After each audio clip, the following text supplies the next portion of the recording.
Hi friends, மல்லி சீரியலில் இதுக்கப்புறம் என்ன நடக்க போகுது அப்படின்றத இந்த வீடியோவில் பார்க்கலாம். அதுக்கு முன்னாடி இந்த கல்யாணம் எப்படியாவது நிற்கணுங்க. விஜய் அந்த சுடரோட கழுத்தில் தாலி கட்டவே கூடாது அப்படின்னு சொல்லி நினைக்கிறவங்க மறக்காமல் ஒரு லைக் போட்டுக்கோங்க. ஆமாங்க, இப்போ பார்த்தீங்கன்னா கல்யாணம் வரைக்கும் போயாச்சு. விஜய் தாலி கட்டுறது மட்டும்தான் பேலன்ஸாக இருக்குது. நம்ம மல்லியாலையும் எதுவும் செய்ய முடியலைங்க. ஏன்னா விஜய் மல்லிக்கு கையை பிடிச்சிக்கிட்டு, ஏன் மல்லி, டிஎன்ஏ டெஸ்ட்டு கூட பாசிட்டிவாக தானே வந்துடுச்சு, என்னை 1% கூட நீ நம்ப மாட்டே இல்லை அப்படின்னு சொல்லிட்டு கண்ணில் தண்ணியை விட்டுட்டு கிளம்பி போயிடுறாரு. உடனே மல்லிக்கு ரொம்பவே கஷ்டமாக போயிடுது. இது வரைக்கும் அவர் கண்ணில் தண்ணி விட்டு அழுததே இல்லை. என்னால் தான் இந்த மாதிரி இவர் கஷ்டப்படுறாரு, இனிமேல் நான் எதுவும் செய்ய முடியாது அப்படின்னு சொல்லிட்டு அவங்க அண்ணிக்கிட்ட சொல்லிட்டு இருக்காங்க. அது மட்டும் இல்லாமல், அப்போ கெட்டவ தான் ஜெயிப்பா இல்லை அண்ணி, அப்போ கோவில் எதுக்கு, குளம் எதுக்கு, எதுக்காக இப்படியெல்லாம் நடந்துக்கணும் அப்படின்னு சொல்லிட்டு ரொம்பவே ஃபீல் பண்ணிவிட்டு வேறு வழி இல்லாமல் அவங்களும் கல்யாணத்துக்கு வந்துடுறாங்க. அப்படி இருக்கும்போது இந்த கல்யாணம் நடக்குமா அப்படின்னு சொல்லி ஒரு கொஷின் மார்க்கே இருக்குது. ஏன்னா யாருமே ஸ்டெப் எடுக்கல. அவங்க எடுத்த எல்லா ஸ்டெப்புமே ஃபெயிலியராக போயிடுச்சு. இதுக்கப்புறம் எந்த ஒரு பிளானுமே இல்லை. மல்லியும் அமைதியாக நின்றுட்டாங்க.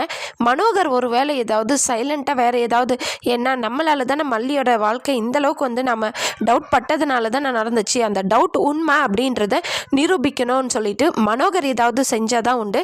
இல்லைன்னா நம்ம அன்னபூர்ணி அம்மா எங்கே போனாங்க, என்ன ஆனாங்கன்னு சொல்லிட்டு கொஞ்சம் கூட தெரியல. மல்லிக்கு ஒரு கஷ்டம் அப்படின்னா அவங்க தான் முன்னாடி நின்று அவங்க பிரச்சனையை தீர்த்து வைக்கிற முதல் ஆளே நம்ம அன்னபூர்ணி அம்மா தான். ஸோ அவங்களும் ஆளையே காணும்.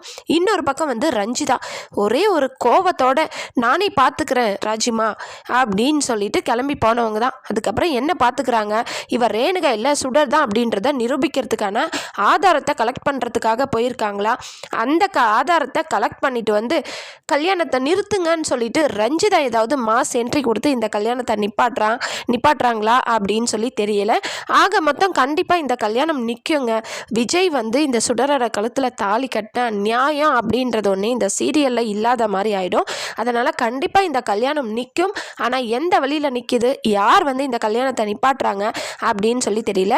என்னை பொறுத்த வரைக்கும் மேக்ஸிமம் நம்ம அன்னபூர்ணி அம்மா தான் சர்ப்ரைஸாக மாஸ் என்ட்ரி கொடுத்து இந்த கல்யாணத்தை நிப்பாட்டுவாங்கன்னு நினைக்கிறேன்.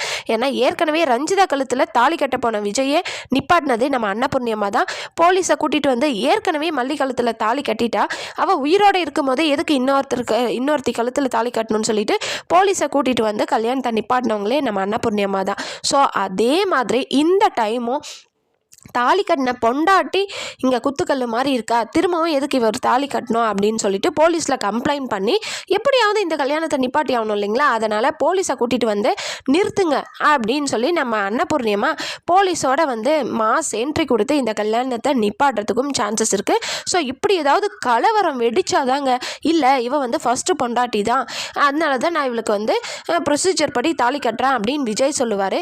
இவ உங்கள் பொண்டாட்டி தான் அப்படின்றத நிரூபிக்கிறதுக்கு ஆதாரம் கொடுங்க அப்படின்னு சொல்லிட்டு போலீஸ் கேட்பாங்க. ஏன்னா இவர் ரேணுகா இல்லைன்றதுக்கான ஆதாரத்தை தேட முடியாமல் தானே நம்ம மல்லி எல்லாம் கஷ்டப்படுறாங்க. அதனால் போலீஸை கூட்டிகிட்டு நிறுத்தினா இவன் உங்கள் பொண்டாட்டி தான் அப்படின்றதுக்கான ஆதாரத்தை கொடுங்க அப்படின்னு சொல்லி இந்த கல்யாணத்தை நிப்பாட்டுறதுக்கு நிறைய சான்சஸ் இருக்குது. ஸோ வெயிட் பண்ணி பார்க்கலாம். நீங்கள் என்ன நினைக்கிறீங்கன்னு சொல்லிட்டு மறக்காமல் கமெண்ட் பண்ணுங்கள். இந்த வீடியோ உங்களுக்கு பிடிச்சிருந்தா லைக் பண்ணுங்கள், ஷேர் பண்ணுங்கள், சப்ஸ்கிரைப் பண்ணிக்கோங்க. ஓகே ஃப்ரெண்ட்ஸ், பாய்.